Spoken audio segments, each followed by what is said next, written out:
Oté, comment il est? J'espère que tu vas bien. Aujourd'hui, je te retrouve pour une toute nouvelle vidéo sur ma chaîne YouTube, Romane de Bonheur.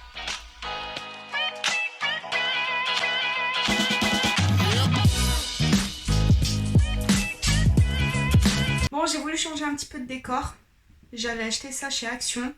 Et oh, ça ressemble plus à un Romane. J'avais acheté ça chez Action. Donc je me suis dit, je vais le mettre en valeur pour une fois sur une vidéo de YouTube.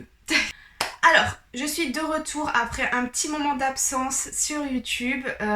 Si tu ne le sais pas encore, je t'invite un peu à aller checker mes réseaux sociaux, tout ça, parce que j'en parle énormément. Le mois dernier, j'ai fait une formation pour un emploi, tout simplement. Et c'est vrai que tout ce que j'avais prévu de faire au mois de février a un petit peu changé et j'ai remanié un peu la chose. Donc j'ai écrit plus d'articles de blog que de tourner des vidéos YouTube. Donc aujourd'hui je me suis dit je reviens un petit peu dans le bain pour revenir un peu sur YouTube et puis parce que les vidéos me manquaient aussi. J'avais besoin de papoter, j'avais besoin de parler, j'avais besoin de dire plein de choses. Donc je me suis dit que de revenir ce mois-ci sur une vidéo YouTube ne serait pas de refus. Alors pour te recontextualiser la chose, ce mois-ci j'aborde une thématique autour de qui suis-je, c'est-à-dire que je me présente un peu plus, je me dévoile un peu plus à toi pour que tu saches un peu qui je suis, mais aussi que tu saches un peu mon parcours sur comment je suis devenue wedding planner, pourquoi est-ce que j'ai choisi ce métier-là, etc. Alors, je vais pas revenir forcément sur tout mon parcours en détail, je l'ai déjà fait via des articles de blog et des posts Instagram, donc si jamais tu veux aller les checker et savoir un peu plus sur mon parcours, sur ce que j'ai fait avant de devenir wedding planner, comment je suis devenue wedding planner, tout ça, et aussi ma première expérience dans mon agence. Je t'invite à aller checker mes articles de blog sur mon site internet, mais aussi mes posts Instagram, sur mon compte Instagram. Ce qui est logique.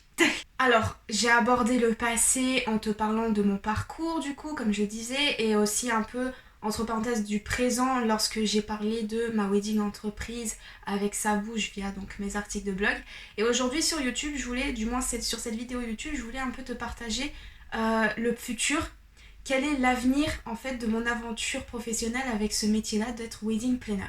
Je voulais un peu aborder cette thématique avec toi parce que c'est vrai que j'ai pas mal de questions qui me trottent un peu dans la tête sur qu'est-ce que je vais faire plus tard. Enfin, dans le sens qu'est-ce que je vais faire plus tard avec mon métier de wedding planner, sachant que j'ai arrêté, que j'ai fermé mon agence, tout ça.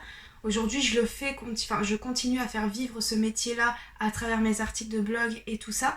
Et c'est vrai que j'ai pas mal de questions qui me tournent dans la tête. Surtout, est-ce qu'un jour je vais reprendre mon activité? Ce qui est normal parce que bon, non, je vais pas en dire trop parce que sinon après j'aurai plus rien à dire au fil de cette vidéo, mais voilà, j'ai plein de questions qui me tournent dans la tête et je voulais un peu déballer, un peu vider mon sac avec toi pour qu'on puisse un peu en discuter, en échanger si tu te reconnais aussi dedans la vidéo et voilà. Je vais aborder avec toi 3 points concernant l'avenir de mon aventure professionnelle en tant que wedding planner. Premier point que je vais aborder avec toi, c'est est-ce que un jour je vais organiser mon premier mariage? Je crois vraiment que c'est le Graal. En fait, de pouvoir, d'avoir son premier contrat signé, c'est le Graal de toute wedding planner qui se lance tout juste dans son aventure wedding planner ou qui est toute jeune, qui a 1 an ou 2 ans d'expérience dedans. C'est vraiment le Graal et de se dire que ça y est, on peut commencer notre métier. Alors, c'est vrai que moi, personnellement, donc je n'ai jamais signé de contrat. Je te fais une petite confidence, je n'ai jamais signé de contrat d'organisation de mariage. Et Dieu sait que j'ai mis tout en œuvre au niveau de ma communication, au niveau de mes prix, au niveau de mes prestations, tout en œuvre pour pouvoir signer ce fameux premier contrat de mariage, du moins d'organisation de mariage. C'est vrai que c'est compliqué, c'est très compliqué. Aujourd'hui, j'ai fermé mon agence et je n'ai toujours pas signé de mon fameux premier contrat. Et j'aimerais bien un jour l'organiser. Vraiment, j'aimerais bien l'organiser. Dans quel sens? Je reviendrai au fur et à mesure de la vidéo pourquoi je dis ça, mais dans quel sens, je ne sais pas.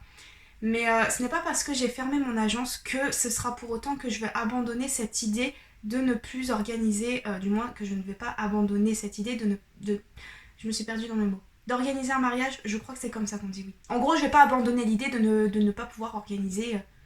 non. Je ne vais pas abandonner l'idée d'organiser un mariage. C'est plutôt ça, oui. Je me suis un peu perdue dans mes mots, hein. Ça fait un moment que je suis pas venue sur YouTube. Donc je disais, je vais pas abandonner cette idée-là parce que voilà, aujourd'hui je me dis que je me suis formée à un métier, je me suis formée dans quelque chose qui me plaît et qui me passionne et j'ai un peu cette petite, pas un remords ou un regret, loin de là, mais j'ai ce petit truc qui me fait, qui me fait un peu... Je vais employer le mot regret, mais c'est pas vraiment ce mot-là, j'ai pas le mot en tête, mais j'ai ce petit regret en fait de me dire que j'ai fermé mon agence sans avoir pu goûter en fait à cette adrénaline de pouvoir organiser un mariage, d'avoir signé mon premier contrat, d'avoir cette euphorie en fait de se dire ouh j'ai signé mon premier contrat et tout. Et c'est vrai que c'est un peu embêtant parce que du coup d'un côté je sais que j'ai les compétences pour le faire, mais en même temps je me dis est-ce que vraiment j'ai les compétences pour le faire. Pour moi pouvoir organiser un mariage c'est mettre en application tout ce que j'ai appris en formation, mais aussi de mettre en application, du moins mettre en œuvre tout ce que je connais, tout ce que je peux donner pour l'organisation d'un mariage. Donc la question vais-je pouvoir organiser un jour mon premier mariage? Je l'espère, je croise les doigts et en espérant que déjà la situation actuelle s'améliore et qu'elle me permette de pouvoir faire ça un jour. Deuxième point que je vais aborder avec toi, c'est est-ce que, bien au contraire, je vais totalement tout arrêter? Est-ce que pour moi, le métier de wedding planner, du coup, c'est vraiment pas fait pour moi et que du coup, je vais vraiment arrêter ce côté-là du mariage, de l'événementiel et tout ça? Alors, je me suis posé pas mal de fois cette question. Est-ce que vraiment, pas abandonner la chose, mais est-ce que je vais vraiment arrêter de développer ce sujet-là, de développer ce type de métier, de développer mon contenu autour de ce métier-là? Je me suis posé pas mal de questions déjà quand j'avais déjà ma première agence, donc ça bouge, quand j'avais mon agence ça bouge, je me suis posé pas mal de fois la question est-ce que je suis vraiment faite pour ce métier? C'est une question qui m'a énormément fait tourner la tête et là en ayant créé du coup le blog Romane Le Bonheur, c'est vrai qu'aujourd'hui je me pose encore la question. Mais comme pour la première question, enfin du moins le premier point que j'ai abordé avant, je n'ai pas envie d'abandonner cette idée, j'ai vraiment l'envie de pouvoir organiser au moins une fois dans ma vie mon premier mariage. J'ai besoin parce que voilà, je vais me répéter, mais j'ai besoin de mettre en application tout ce que je connais. Aujourd'hui, je n'ai pas pu montrer mon potentiel, entre parenthèses, à des futurs mariés et ça me perturbe un peu. Donc, tout arrêter à l'instant T, non. Aujourd'hui, ce qui me plaît en fait dans le métier de wedding planner, c'est qu'on peut le décliner dans toutes ses formes. Quand je parle de le décliner dans toutes ses formes, c'est qu'on peut être wedding planner, mais aussi proposer de la décoration de mariage, du moins de faire la décoration de mariage. On peut être wedding planner, mais aussi être officiant de cérémonie laïque. On peut être wedding planner et puis faire du destination wedding. Vraiment, en fait, c'est ça qui me plaît avec ce métier-là, c'est qu'on peut le décliner dans toutes ses formes et du coup ne jamais rester sur un échec et toujours pouvoir rebondir sur quelque chose pour toujours mieux réussir et approfondir ses compétences et montrer son travail aussi. Donc, comme je le disais, arrêter mon métier, tout ça, non, je n'ai pas l'intention d'arrêter tout maintenant. C'est vrai que je dirais pas que c'est tentant parce que j'ai des nouvelles choses qui arrivent en ce moment dans mes projets professionnels à moi. Mais j'ai pas envie parce que, comme je le disais là juste avant, c'est qu'on peut le décliner dans toutes ses formes et j'ai déjà des petites idées sur comment je pourrais rebondir pour pouvoir organiser mon fameux premier mariage. Et voilà, j'abandonne pas cette idée, donc voilà. Troisième point que je vais aborder avec toi aujourd'hui, c'est où est-ce que j'en suis en ce moment. Alors en ce moment, si on va rester dans la bulle wedding planner, tout ça. Donc je reste avec mon blog Romane Le Bonheur. Est-ce que j'ai l'intention de le monétiser là à l'instant T? Je n'ai vraiment pas d'idée de ce que je pourrais faire pour le monétiser. Aujourd'hui c'est vraiment quelque chose que je fais par pure passion, c'est quelque chose que je fais... En fait c'est mon journal intime que je te dévoile publiquement. C'est-à-dire que tout ce que j'ai appris, tout ce que j'ai encaissé, mes hauts, mes bas, mes obstacles, mes moments de joie, tout ça, pendant 2 ans avec ma jeune expérience de wedding entrepreneuse, je te le déballe pour toi, pour que tu prennes note sur certaines choses, peut-être que tu t'es reconnue sur certains sujets que j'ai déjà abordés ou quoi que ce soit. Et non, Romane Le Bonheur aujourd'hui, c'est vraiment un blog où je m'éclate. Je fais ça par pure passion, même pour tourner une vidéo YouTube, c'est quelque chose que je fais par pure passion. Je prends plaisir à pouvoir développer du contenu sur les réseaux sociaux, du moins sur Instagram, mais aussi sur YouTube, à faire des articles de blog. C'est quelque chose vraiment qui... C'est un peu... au niveau des mots je vais y aller fort, mais ça me vient vraiment des tripes pour tout te dire, tout te partager. J'ai vraiment ce besoin là et aujourd'hui Romane Le Bonheur c'est quelque chose qui m'aide énormément à garder la tête haute et vraiment à penser positivement tous les jours. Donc ça c'est la partie Romane Le Bonheur et du métier de wedding planner. Mais aussi à côté j'ai des projets professionnels. Donc je ne sais pas si tu l'as suivi avec les réseaux sociaux, ou du moins avec Instagram. Au mois de février, je me suis formée pour un emploi. On m'a proposé un poste dans quelque chose. Je ne te dirai pas tout ça maintenant parce que ça viendra, faudra juste être patiente. Mais on m'a proposé quelque chose, un emploi, et je dois me former. Aujourd'hui, ça me plaît. La formation se passe très très bien. Il me reste des jours encore de formation concernant ce poste-là. Et c'est quelque chose qui me plaît et ça me permet, en fait, j'ai réalisé que ça me permet d'avoir une stabilité. Aujourd'hui, je ne regrette pas de m'être lancée dans ma wedding entreprise et de m'être lancée en tant qu'entrepreneuse à 20 ans. Mais aujourd'hui, en prenant du recul, je me rends compte que j'avais besoin, avant de me lancer toute seule, j'avais besoin d'une stabilité, que ce soit financière et professionnelle. Comment t'expliquer? Si tu veux, je te fais une petite confidence, c'est que pendant 4 ans, je dis pas que j'ai eu des gros soucis financiers, mais ça a été très dur. Ça a été très dur dans le sens où je ne pouvais pas forcément me faire correctement plaisir. J'ai des factures à payer, j'ai des loyers à payer, tout ça. Et c'est vrai que de ne pas recevoir un salaire fixe par mois, c'est très compliqué et c'est très stressant.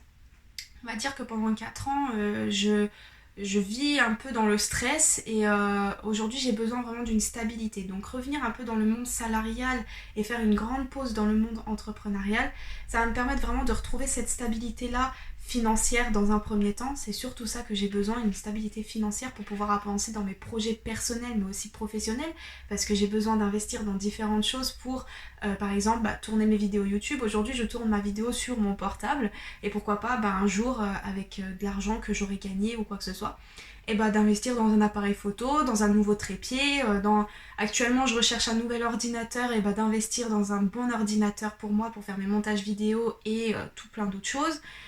Mais c'est vrai qu'aujourd'hui j'ai besoin vraiment de cette stabilité là et puis voilà. Donc une stabilité financière mais aussi une stabilité professionnelle, de me dire que je sais que demain matin je vais me réveiller, j'ai ça à faire. Alors je dis pas, en tant que wedding entrepreneuse, on sait très bien qu'est-ce qu'on a à faire chaque jour parce qu'on se donne des tâches, on se donne des to-do list journalières, hebdomadaires, mensuelles, enfin peu importe. Mais c'est vrai que... Alors, j'aime bien gérer mes propres affaires, c'est-à-dire que je suis très carrée dans mon organisation, j'ai besoin vraiment de faire moi-même les choses. Mais c'est vrai qu'aujourd'hui, d'avoir quelqu'un au-dessus de moi pour me diriger dans mon organisation, justement, c'est un petit peu mieux et ça me permet vraiment d'être un peu plus carré, d'être encore plus carré, j'ai envie de te dire, dans mon organisation totale.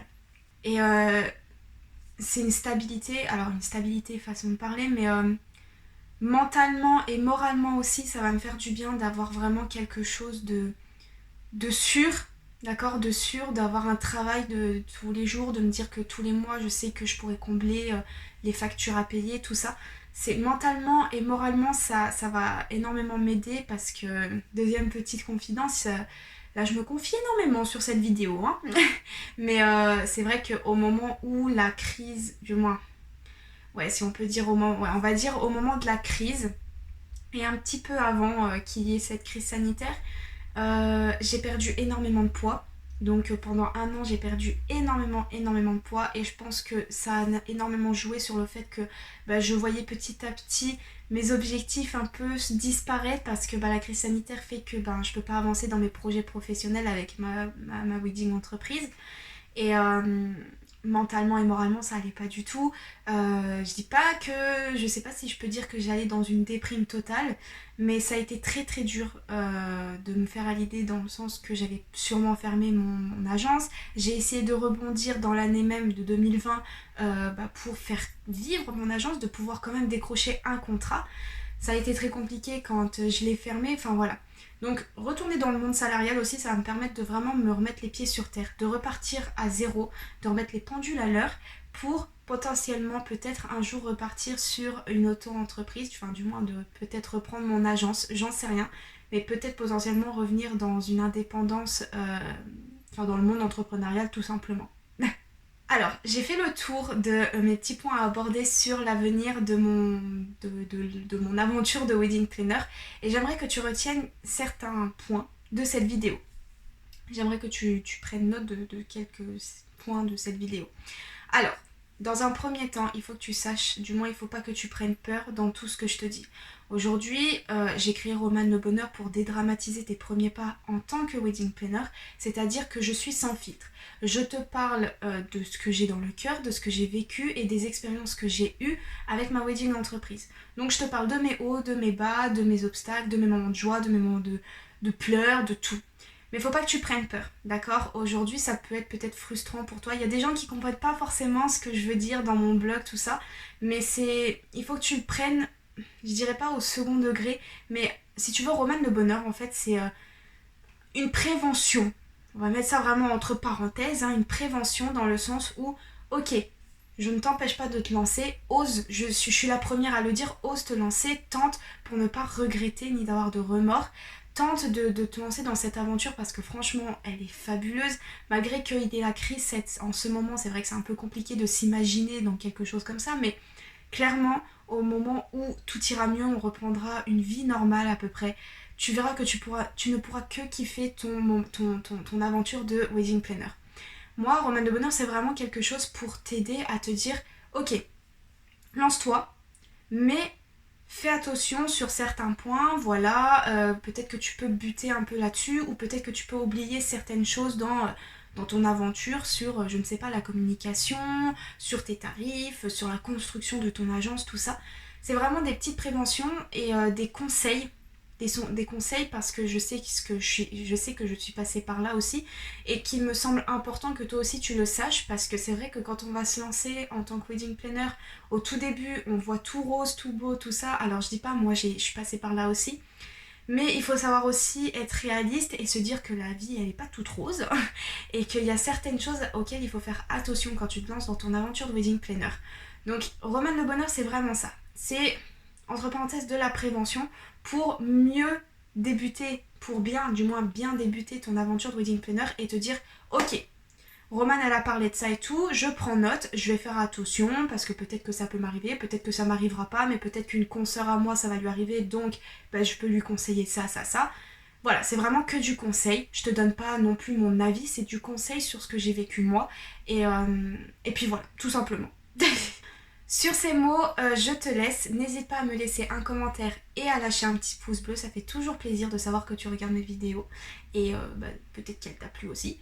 De la partager aussi pour une consoeur ou à la garder pour toi ou à la partager parce qu'elle t'a plu justement. Donc voilà, n'hésite pas, ça me fera toujours plaisir et ça me fait toujours plaisir d'avoir de tes retours. Et n'hésite pas aussi à t'abonner si ce n'est pas le cas, à activer la petite cloche pour ne rien louper du contenu sur cette chaîne YouTube Romane le Bonheur.